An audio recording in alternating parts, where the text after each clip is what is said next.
पर भी लोगों को उम्मीद थी कि मुस्लिम चेहरा जो है वहाँ पे देखने को मिलेगा, और खासकर अगर जम्मू कश्मीर से वो मुस्लिम चेहरा गुलाम अली खटाना साहब के रूप में हो तो ज़्यादा बेहतर था। जम्मू कश्मीर के जो मुस्लिम कम्युनिटी के लोग हैं और जम्मू कश्मीर के सारे ही लोगों के लिए एक अच्छी बात थी। तो वो कमी जो है खल रही है। हर वर्ग ये बात कर रहा है कि एक मुस्लिम कम्युनिटी का कोई मंत्री मंडल में है नहीं।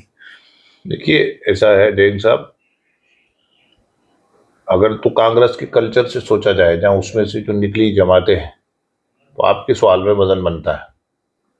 लेकिन जब अंग्रेजों ने हिंदू मुस्लिम सिख ईसाई भाई भाई शुरू करा, तो उसी वक्त हमारी तकसीम हो गई थी।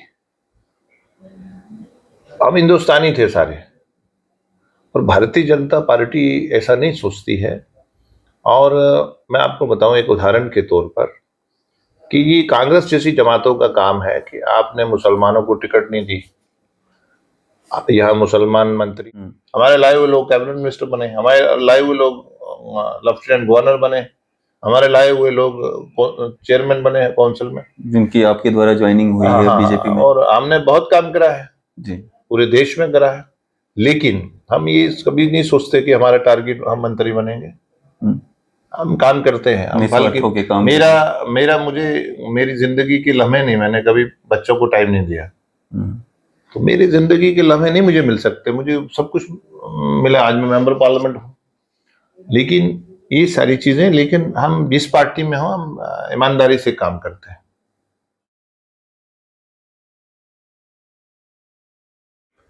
आप देख रहे हैं न्यूज़ सर इंडिया और मैं हूं अरफाज अहमद आयंग। आज की खास मुलाकात में हमारे साथ मौजूद हैं राज्यसभा मेंबर गुलाम अली खटाना साहब, जो कि एक मुस्लिम कम्युनिटी की आवाज़ बनकर जो है राज्यसभा में गूंजते हैं और खासकर जम्मू कश्मीर से ताल्लुक़ रखते हैं। तो कहीं ना कहीं जम्मू कश्मीर का एक भरोसा जो लोगों का इन पे है।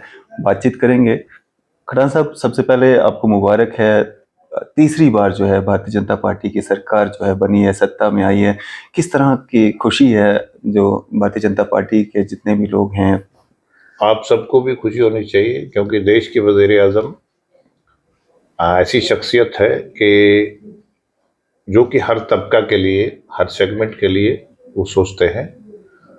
और ये देश के लोगों के लिए इसलिए भी खुशी की बात है कि देश के लोगों ने देश के वजीर आजम का जो एक टारगेट है विकसित भारत बनने का, और भारत को एक दुनिया की तीसरी बड़ी मईशत बनाने का, ये उसको वोट मिले हैं।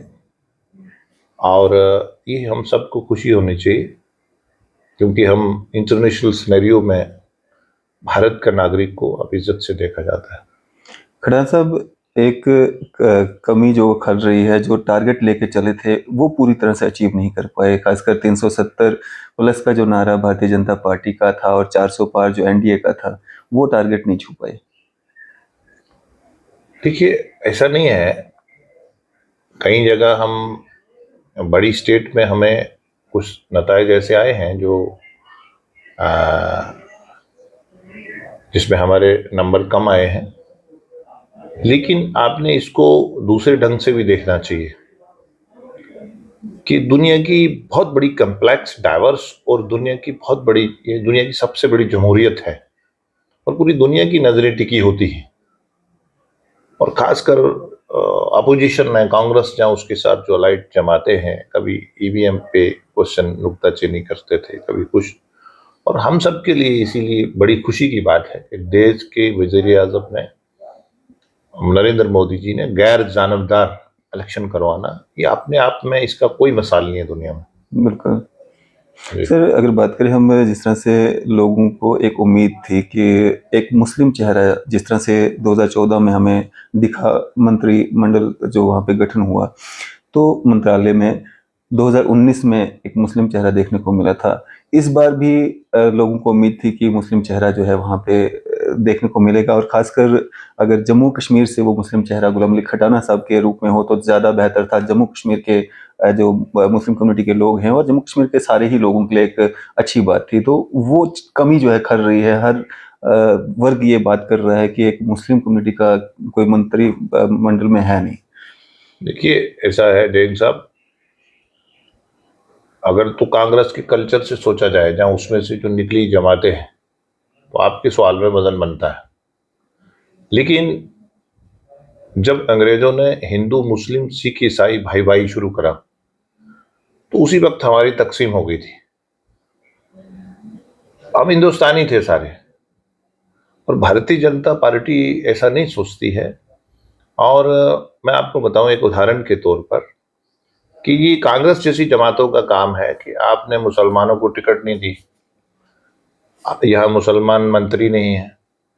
भारतीय जनता पार्टी ऐसा नहीं सोचती है। भारतीय जनता पार्टी, मैं आपको उदाहरण के लिए एग्जांपल दे रहा था, पिछले दिनों मैं राजस्थान में इलेक्शन में कैंपेन में गया था, तो वहां कांग्रेस का एक मिनिस्टर था, वो मुस्लिम मिनिस्टर था, कैबिनेट मिनिस्टर पोखरान में। तो लोगों ने मुझे ये सवाल पूछा कि क्या बीजेपी मुसलमानों को टिकट नहीं देती है? तो मैंने उनको कहा ये तुम्हारा सवाल नहीं है, ये किसी ने आपके दिमाग में डाला है। तो मैं आज बिल्कुल ऐसे ही कहूंगा। मैंने उनको पूछा कि आपके यहाँ आपके इस विधानसभा में चपरासी लेवल के कितने लोग मुसलमान हैं? हम्म, आपके यहाँ डिस्ट्रिक्ट लेवल के कितने मुसलमान हैं मुलाजम? आपके यहाँ राजस्थान एडमिनिस्ट्रेटिव सर्विसेज में कितने मुसलमान मुलाजम हैं? तो मैंने कहा हमें कांग्रेस ने इतना पीछे छोड़ दिया है, वोट बैंक तक महदूद रखा है, कि हम कहीं सीन में दिखते नहीं और हमें गिनना पड़ता है। कहते बात तो अब मैंने उनको कहा कि आप मुझे कल एक लिस्ट दे देना कि आपके चपरासी कितने हैं। हम्म, तो अब ये पार्टी का बड़े लेवल के इश्यूज है। भारतीय जनता पार्टी का बड़ा छोटा कार्यकर्ता हूं, इसमें हम किसी को अपीज और टीज नहीं करते। हमारे लिए सब कम्युनिटीज बराबर है, और मैं वैसे ही काम करता हूं। वैसे मेरी जाती तौर पे मेरी पर्सनैलिटी ऐसी है। मुझे आज बीजेपी में मैं 2008 में इधर को इंक्लाइंड हुआ था, और अमरनाथ की लैंड रो, और बड़े टफ उस वक्त तो फतुए लगा देते थे। बिल्कुल। भारतीय जनता पार्टी को एक इस तरह कांग्रेस ने पेश करा था, और लोगों को डराते थे। हालांकि अगर आप गूगल में देखें जाके कि 10 मेजर राइट्स, तो उसमें कांग्रेस का नाम निकलता है। लेकिन हम करते, हमारा यही मकसद था कि बीजेपी जम्मू कश्मीर में मेन स्ट्रीम पार्टी बने। आज हमारी एक्सेप्टेबिलिटी है, ठीक है, हमारे वोट कहीं कम आ रहे हैं या कुछ, वो वोट एक अलग चीज होती है। बट प्राइम मिनिस्टर का, जहाँ भारतीय जनता पार्टी का जम्मू कश्मीर की मेन स्ट्रीम पार्टी बनी है, और एक एक्सेप्टेबिलिटी है लोगों में, और पूरे देश में, मैं पूरे देश में जाता हूँ, यूपी में जाता हूँ, मध्य प्रदेश में जाता हूँ, और मेन जो इंटेलेक्चुअल मुसलमान है उसमें बात करता हूँ। और मैं भारतीय जनता पार्टी का एक मेंबर पार्लियामेंट हूँ, और मैं काम करता हूँ। मैंने कभी फल की इच्छा नहीं सोची है कि मैं मंत्री बनूंगा, या मैं आज आम आदमी भी काम कर सकता है। वो वक्त चला गया कि जब एक एमएलए बनता था तो वही क्यूडी लगाता था। आज एक आम सोशल वर्कर भी आरटीए लगा के एक बहुत काम कर सकता है। लोगों को सेवा करने का भाव होना चाहिए। आप नहीं चाहते हैं, या लोग तो चाहते थे कि एक मुस्लिम कैंडिडेट जो है हमारी मतलब सुनवाई करेगा? मेरा नहीं, मेरे को जो काम मिलता है पार्टी की तरफ से, जब मैं मंत्री नहीं था, एमपी नहीं था, तो मैंने बहुत काम करे हैं, टफ काम करे हैं पार्टी में। हमारे लाए हुए लोग कैबिनेट मिनिस्टर बने, हमारे लाए हुए लोग लेफ्टिनेंट गवर्नर बने, हमारे लाए हुए लोग चेयरमैन बने हैं काउंसिल में, जिनकी आपके द्वारा ज्वाइनिंग हुई है बीजेपी में। और हमने बहुत काम करा है जी, पूरे देश में करा है। लेकिन हम ये कभी नहीं सोचते कि हमारा टारगेट हम मंत्री बनेंगे। हम काम करते हैं, हम निस्वार्थ होके काम मेरा मुझे मेरी जिंदगी के लम्हे नहीं, मैंने कभी बच्चों को टाइम नहीं दिया। तो मेरी जिंदगी के लम्हे नहीं मुझे मिल सकते, मुझे सब कुछ मिला। आज मैं मेंबर पार्लियामेंट हूँ, लेकिन ये सारी चीजें, लेकिन हम जिस पार्टी में हो, हम ईमानदारी से काम करते हैं। अभी मैं फिजियोथेरेपी के लिए दिल्ली गया था। आप बिलीव नहीं करोगे, मैं यहाँ डॉक्टर जितेंद्र सिंह जी की कैंपेन के लिए किश्तवाड़ जैसे रिमोट इलाके में पाडर में था जी। तो होम मिनिस्टर साहब का मैसेज आ गया, तो मैं सुबह 4 बजे पहुंचा इधर। तो सुबह 4 बजे पहुंचने के बाद मैं 9 बजे उनका फंक्शन, 9 से 12 फंक्शन ज्वाइन करा। 5 बजे फिर मैंने भद्रवा में जाके और मैं रिमोट इलाकों में, खासकर जैसे रियासी के ऊपर थुरू है, जी। गूल है, गुलाबगढ़ है, चसाना है, ऐसे रिमोट इलाकों में तो जो इलेक्टेड लोग थे वो भी नहीं जाते हैं। मैं रजौरी पुंछ के इलाके हैं, डिफरेंट सेक्शंस हैं, मैं काम करता हूँ। मैं ये सोचता ही नहीं हूँ कि मंत्री बन के ही आदमी काम करता है। मैं एलजी प्रशासन से कई बार मेरी अफसरों से लड़ाई हो जाती है, लोगों के इश्यूज पे रोज होती है। बाद में सोचता हूँ यार मेरा कोई जाति तो था नहीं, लेकिन अवाम के लिए वही मेरी गजा है। मेरी गजा ये नहीं है कि मैं मंत्री बनूं, मेरी गजा ये है कि मैं कितने लोगों को, सुबह मैं जागा था और कितने लोगों के इश्यूज को अप्राइज करा मैंने, बिल्कुल। और मुझे शाम को संतुष्टि होती है, और मेरी नींद फटे पे है, और मैं कोई बगैर एक्सक्यूज की जिंदगी है। हम सुबह आए थे, मैं नॉमिनेटेड एमपी हूँ, और ठीक है, लेकिन मैं नहीं अटेंड करूँ लोगों को तो क्या हो जाएगा, जाऊँ कहीं स्विट्जरलैंड में बैठ। मैंने 30-35 साल हो गए इस पेशे में, तो हम इन चीजों का कभी सोचा ही नहीं है, ना परवाह करते हैं, ना ये चीजें हमारे लिए हमारा मकसद है जिंदगी का। हम सेवा करते हैं समाज की, और हम कामयाब हुए। जम्मू कश्मीर में अमन लाया, जो प्राइम मिनिस्टर का, होम मिनिस्टर साहब का, यहाँ एलजी एडमिनिस्ट्रेशन का, जो जहां वो काम कर रहे हैं, हम भी उसमें हाथ बटाते हैं। हम इस तरह करते हैं जिस तरह प्रॉफिट इब्राहिम, उसको प्रॉफिट इब्राहिम को आग में फेंका तो एक चिड़िया चूंज भर के पानी फेंकती थी। हम अपना काम करते हैं। बिल्कुल। वो ये सोचना कि मुस्लिम चेहरा था, जहां आप बीजेपी के एमपी थे तो आप मंत्री नहीं बने, मैंने कभी ऐसा सोचा नहीं। मैं काम करता लोगों हूँ। की चाहत है ये। नहीं, लोग, अब लोग क्या सोचते हैं वो लोग जानते हैं, मैं उसके बारे में कुछ नहीं कह सकता। खट्टान साहब, 2019 के बाद लोगों ने एक राहत की सांस ली थी, खासकर कश्मीर की अगर हम बात करेंगे। कश्मीर में जो हालात सुधरे, पत्थरबाजी ना के बराबर, मिलिटेंसी पे कहीं ना कहीं पूरी तरह से लगाम लगाने की कोशिश की, एका दुक्का कुछ इंसिडेंट होते थे। लेकिन अब जम्मू प्रोविंस में ये क्या हो रहा है? पिछले 72 घंटों में लगातार 3 आतंकवादी हमले। पहले रियासी में श्रद्धालुओं को निशाना बनाया, कठुआ में मतलब एक घर पे मतलब इस तरह से किया, अभी डोडा में मतलब एक आतंकवादी हमला, हमारा एक जवान भी इसमें शहीद हुआ। तो ये जम्मू प्रोविंस में क्या हो रहा है, मतलब कैसे हो रहा है? देखिए, जो भी जो कर रहा है, जो करवा रहा है, वो किसी दूर दूर तक ये इसको कंडेम करना चाहिए। बर्बरियत है बिल्कुल बर्बरियत है, बिल्कुल। ये निहत्थे लोगों ये पे मतलब ये कायर ये आतंकवादी किसी हमले। ये कोई इंसानियत के करीब करीब बातें नहीं है। और जो करवा रहा है उसके अंदर के हालात बहुत खराब है, और बुखलाहट का शिकार है। लोगों के जहन को, पाकिस्तान के अंदर की हालत इतनी खराब है, लोगों को आटा नहीं खरीद सकते, और मतलब वहां कहत के साइन आ गए हैं। लेकिन अपने लोगों को ध्यान, यहाँ डिस्टरबेंस क्रिएट करके, यहाँ तबाही करके, यहाँ जानी माली नुकसान करके, वो अपने लोगों की ध्यान, अटेंशन को डाइवर्ट करना चाहते हैं। और लोगों को इसमें मोहतात रहना चाहिए, अलर्ट रहना चाहिए। ये लोग, ये चीज़ें, हमारा जो सिक्योरिटी ग्रिड है, और खासकर देश का जो होम मिनिस्टर है, वो कैलकुलेटेड है। और हमारी जम्मू कश्मीर की जो खासकर जो फोर्सेस हैं, पुलिस है, पैरामिलिट्री फोर्सेस है, आर्मी है, वो, उनका ग्रिड इतना स्ट्रांग है कि वो इसका टाइमिंग देखिए ना, बहुत कम टाइमिंग है। इनको कैफरे करदार तक पहुंचाएंगे, लेकिन थोड़ा इसमें इसको एक्सपीडाइट करने की जरूरत है। 2-3 मिलिटेंटों को पहुंचाया भी है। हाँ, बिल्कुल। तो सर अगर बात करें हम, जिस तरह से जम्मू कश्मीर में आने वाले समय में क्या कुछ और बदलाव जो है देखने को मिलने वाले हैं?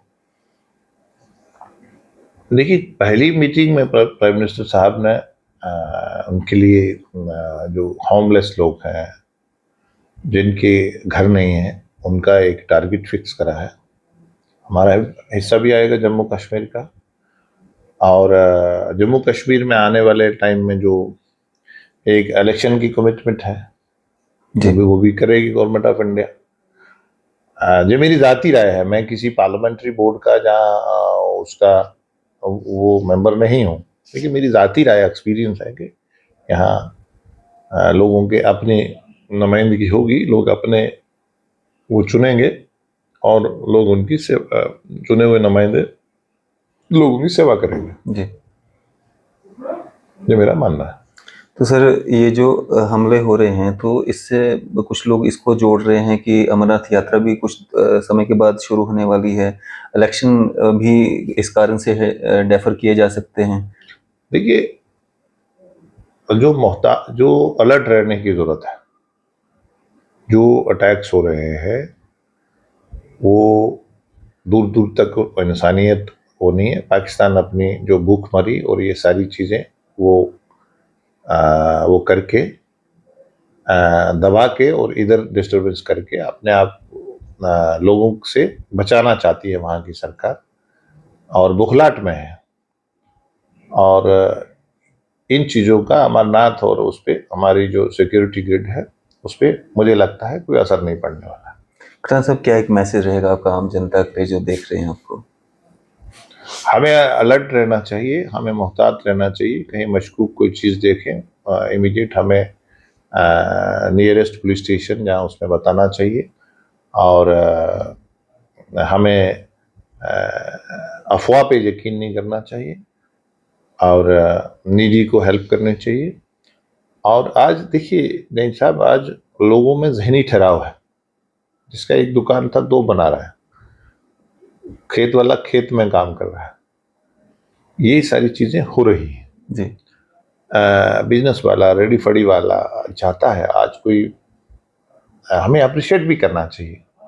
अगर भारत सरकार ने, अगर होम मिनिस्टर साहब खुद देखते हैं या एलजी प्रशासन, तो अगर चीज़ें अच्छी हैं, आज हमारा बिजनेस वाला, आज हमारा टूरिस्ट, आज हमारा वो बढ़ा है। हमें चीज़ों का अप्रिशिएट हम कंजूसी भी करते हैं अप्रिशिएट करने में, हमें अप्रिशिएट करना चाहिए। हमारा जो दिल्ली में सरकार है, जो जम्मू कश्मीर में प्रशासन है, जो यहाँ का सिक्योरिटी ग्रिड है, हमारे अफसर हैं, अप्रिशिएट करना चाहिए। बिल्कुल करना चाहिए। खड़ान साहब, आखिर में एक कमेंट चाहूँगा मैं। उमर अब्दुल्ला साहब का आज एक स्टेटमेंट आया है जिसमें उन्होंने कहा है कि वो यूटी रहते हुए जो है असेंबली इलेक्शन में पार्टिसिपेट नहीं करेंगे। वो उनका मामला है, उनसे पूछिए क्यों क्या करते हैं, उनका कौन सा। वो तो पहले कह रहे थे हम इलेक्शन में नहीं शामिल होंगे, और लेफ्टिनेंट गवर्नर में हम नहीं लड़ेंगे, वो लड़ रहे थे। तो उनका क्या क्रेडेंशियल, क्रेडिबिलिटी क्या है, आप ही जानते हैं। कहा था उन्होंने, बिल्कुल उन्होंने कहा था, आपने पीछे देख लीजिए, उन्होंने ऑटोनॉमी भी वोट लिए थे, बाद में मिनिस्ट्री ले ली थी वाजपेयी सरकार में। बिल्कुल। तो उनकी बात आप उनसे ही पूछिए, क्योंकि उनका क्रेडिबिलिटी तो है नहीं है। आप लोगों से वोट ले लिए हैं। मुझे नहीं लगता है कि अभी एक अनंतनाग और ये सीट जीती है कि लोगों के इशू प्राइस। पहले भी 3 एनसी के मेंबर थे जी। जम्मू कश्मीर के, कोई वहाँ उन्होंने कोई बात नहीं करते हो। बात क्यों नहीं करते हैं मुझे मालूम नहीं है। और दोबारा लोगों को ये गन कल्चर में, पत्थरबाजी में, लाशों में हुकूमत करना चाहते हैं, अकाउंटेबिलिटी के बिना हो, और हम Z++ में रहें। लड़ाई है, गरीब और अमीर की लड़ाई है। एक कुछ फैमिलीज और गरीब की, यहाँ का कश्मीरी, यहाँ का डोगरा, यहाँ का गुजर, यहाँ का पहाड़ी, यहाँ का छोटी सेक्शन, यहाँ का दलित, यहाँ का पिछड़ा, ये उसकी लड़ाई है कुछ फैमिलीज के साथ। आज लोगों ने उनको सिखाया भी है, तो फार्मर चीफ मिनिस्टर जो हारे। बिल्कुल। तो इसलिए मेरा यही कहना है कि हमें अफवाहों पे यकीन नहीं करना चाहिए, और प्रशासन के साथ हमें, और लोगों के इश्यूज लोगों में रहना चाहिए, और लोगों के इश्यूज को अपराइज करना चाहिए। मैं तो यही करता हूँ। बिल्कुल। चलें, शुक्रिया हमारे से बातचीत करने के लिए, अपना कीमती समय देने के लिए। शुक्रिया। तो ये थे हमारे साथ गुलाम अली खटाना साहब, राज्यसभा मेंबर, और खासकर जम्मू कश्मीर की आवाज़ बनकर जो है ये राज्यसभा में जो है गूंजती है, और जम्मू कश्मीर की बात करते हैं। आज खास बातचीत इनके साथ हुई है, मौका मिला इनसे बात करने का। आपकी इस सब पे क्या राय है? आप भी अपनी राय जो है जरूर साझा कीजिएगा। इसी तरह की मजीद अपडेट्स के लिए आप देखते रहें न्यूज़ इंडिया। मैं अरफाज़ मडैंग, कैमरामैन शाहनवाज के साथ।